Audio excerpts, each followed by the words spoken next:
Hello, it's Jewel Fitzgerald. Now you find me in Congaree National Park in South Carolina.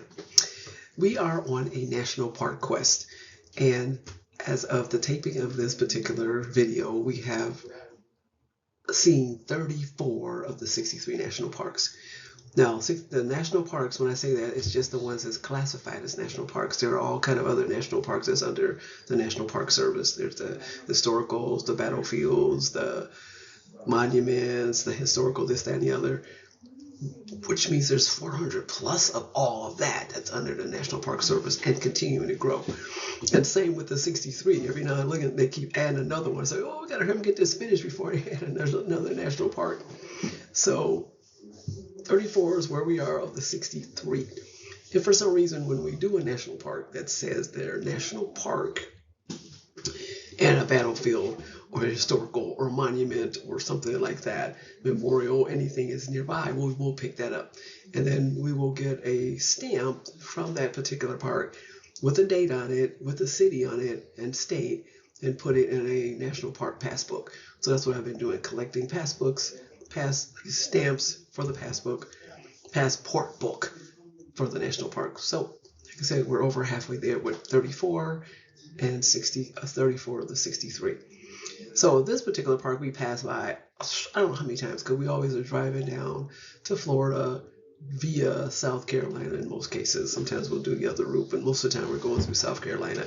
And every time we go by, we're like, oh, we gotta get you, Congaree, we gotta get you. But we're always en route going and coming and don't have time to make a stop.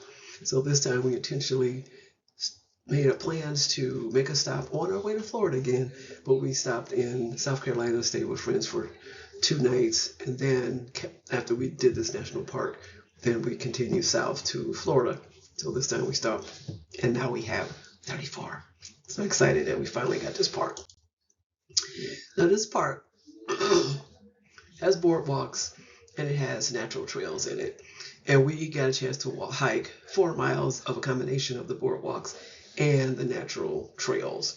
The boardwalk is about itself all the way around. It's one big circle, but weavy, one big circle, but that's curvy, as you can see, because you see it's not a perfect circle or oval. It just weaves its way through the forest. It's about 4 miles around. But when we were there, maybe a mile and a half of it is under reconstruction because of the floods that have happened recently that have destroyed that particular part, so they had to redo them. So maybe I will go back another time and get to see that part that we didn't get a chance to see. I don't know, because the park is huge. It's huge. So we got a chance to walk maybe 2.5 of the boardwalk, and then the rest of it was all on Earth and Trail. Maybe it's actually 2 and 2. Now that I think about it, it's 2 miles that was on the boardwalk and 2 miles that was on the Earth and Trail. Yeah, because it was 1 mile out and 1 mile back on the Earth and Trail. And we got to walk over 3 different bridges, and one of those bridges was on that earthen trail going across the creek. So that was huge, seeing all that water there. Everyone knows I love bridges, so to get a chance to walk on 3 bridges in one hike is just fabulous. And then the volunteers were extremely helpful. This guy here helped me a lot. He gave me some details about the trail, where they are, and that's how we were able to plan our attack plan on what we're going to do on the trail, especially when I knew that part of the boardwalk wasn't working. And it wasn't like we wanted to do any intensive backpacking or tent camping or any of that kind of stuff, because this park is huge. So it was great just getting the information from him and setting out and doing the 4 miles, and actually doing the 4 miles, because our hike plan probably might it was 2 and then we ended up doing 4. Because if you know anything about us hiking, we'll say, okay, we're gonna hike, in this case, okay, 2, and then we end up doing 4 because we just got to do more. So this particular park is on a floodplain, so it looks a little wet like you see in this first picture, but that's actually considered dry at that season, because we went at a good time of year. If you're going to go to this park, go either in the early spring, like late middle, early April, middle, end of April. We actually went near the end of April, so we probably went a tad later than I would have wanted to, but it was all perfect because God worked it out for us. Or go in November.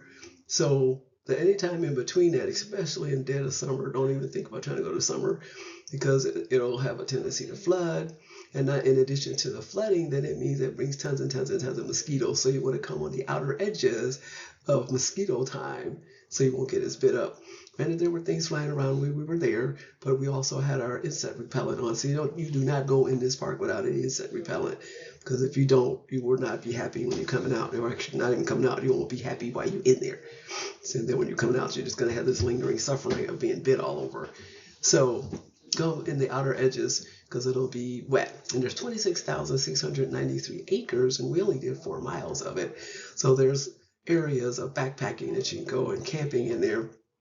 So the what do you want to call it? The boardwalk is really easy accessible for handicapped people or people that just like to walk at a flat, don't like to do a lot of elevation, because this park is relatively flat. So you don't have to worry about, oh, I got to climb 100 up a real steep hill or something like that. So it's relatively flat. So that's really good. And at 4 mile boardwalk makes it real easy for people to do that. And then the trails are flat too. And the wonderful part is we were anticipating it being muddy because that day in the morning it downpoured rain. Plus we knew it was a wetland, right? It's a wetland, so it's supposed to be wet. But when we were on the Earther Trail, part of it is dry. God just hooked us up. It rained big time in the morning. And I prayed to God and said, okay, give us at least 2 hours so we could be there. Because even from our friend's house, it was an hour down there and then an hour back, 45 minutes really down and 45 minutes back, so an hour and a half round trip just to do that. So I said, just give us at least 2 hours in the park so we could at least enjoy the park. He gave us 4 in the park. So that was just really good just to be able to spend that time, because we watched a video before we did the hike to give us more information about the park and its history and all that kind of stuff. So if you get a chance to go do the video, go into the Welcome Center, do all this stuff first before you do the hike so you can be a little more informed about what you're seeing. So this is the largest national park with many old trees, especially these lolly pine trees, which was huge. So the trees are huge and there's a lot of them. And if it wasn't for this particular guy, I can't think of his name, and I didn't think about it, I should have wrote that name down because I really wouldn't think I was going to talk about him. It's the only reason why this park is in existence, because he made an effort to make sure this park was protected and kept, and then eventually National Park got involved and now it's totally protected, because there were a lot more parks like this all over the United States, especially just even around where he was at down here in South Carolina in its whole southern area period. But now those parks are gone because man has come through, developed them, made them into cities, towns, places for humans. So all that stuff is gone. So this park is one of the largest with the most trees and things and vegetations to see in our country. So go just to see that, even just a little taste like we did.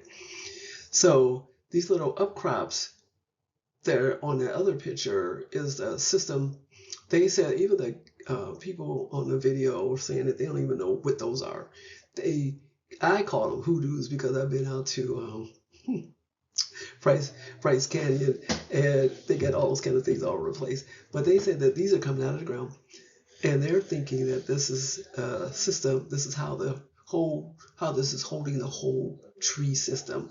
Not like a regular tree has one root going down, and the second tree has another root going down. Yeah, they all have that, but underneath, all the roots are intertwined together, and they're all holding each other together, feeding each other together, and somehow these little things that's coming up helps hold all those trees together. So it's amazing just seeing these things in the park all over the place, and man, don't even have quite a clue what that's about. So then they told us that odds are we wouldn't see any animals or any kind of living things because of the people, the population, people walking around making noises. Because if you get a lot of visitors, then animals are not going to come around. They're like, oh, there's those humans making all this noise, and instead of being quiet and listening. So, but we saw a lot. We saw this hunting owl, and the cool part about watching this hunting owl, the reason why he's looking down is because he's hunting. We didn't know that until we realized he was hunting, until he flew down and went and got that thing that he was hunting. So he was just sitting there chilling. And every time I see an animal or either any kind of thing, a bird, or a reptile, or deer, anything, mammal, just chilling there, and they know you looking at them because they know you looking at them. I always say, oh, it's their shift to have pictures taken because most animals, they see you take a picture, they're running, flying, jump, whatever. They get out the way. And he was just chilling there looking for a long time, watching all of us. There was quite a few of us taking pictures of him. And then he's looking down in this shot, and next thing you know, he lifted up, flew down to the ground, and got that thing because we couldn't really see. We just saw him chow down, whatever that was. Like, ooh. He's a hunting owl. His name is a hunting owl, and he was hunting. So he was hunting, and he found his prey. And he flew back all over us, and then found another spot for us for another photographic moment. So, and we heard all kind of other birds. We heard, I see on here 12 types. What I was trying to say, we heard at least 12 types of birds. We have this app that enables us, Merlin. The app is called Merlin. It helps you to identify the sounds of birds. So you can get that, download that free from the store, whatever store you got, whether it's Apple or Android, and get this Merlin app. And you just cut it on when you're in the woods, and it didn't tell you that's so-and-so chirping over there, that's a woodpecker chirping over there, that's a warbler over there, that kind of stuff. So it's cool because we got to hear these 12 different types. And we saw so many of them too, because we did see some woodpeckers, and we saw various other types coming of birds while we were out there. But it was just amazing listening to all the birds and I being able to identify who they were. And then this gem here, we saw a caneback rattlesnake. This thing was huge. And the only reason why we saw it is because some other guy that we had been passing back and forth on the trail saw it. He can't even explain how he happened to look down and see this thing. This thing is a rattlesnake. And one of the other people that was also passing by back and forth went to the ranger's office, the welcome center, to tell them about this because we all had pictures so we could find out what it was. Because we just saw a huge snake. We don't know what it is. We just knew it's not something that we want to be near. And then it was some kind of rattlesnake, so it was even worse. I didn't want to go near a rattlesnake. So, and we were on the boardwalk looking down at the snake. So it wasn't like we were on the earthen trail at this point. Because if we was on the earthen trail, we wouldn't have been lingering like that taking pictures. So we were above the snake looking down, taking pictures.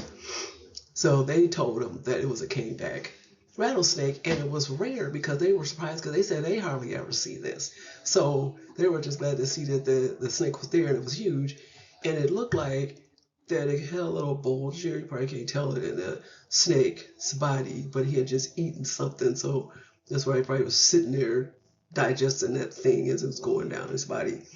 So it was a great find to see that. But we saw kind of salamanders, lizards, fox squirrels all over the place. And we even saw signs all over the place on the road to see these things, probably because there's so many of them. So that was interesting looking squirrel. And I'm trying to think, was there anything? We saw some other stuff I can't remember because it was a lot compared to them saying, oh, you want to see nothing, and we did. We didn't see any deer or anything. And we did see deer tracks, but we didn't see any of them. So,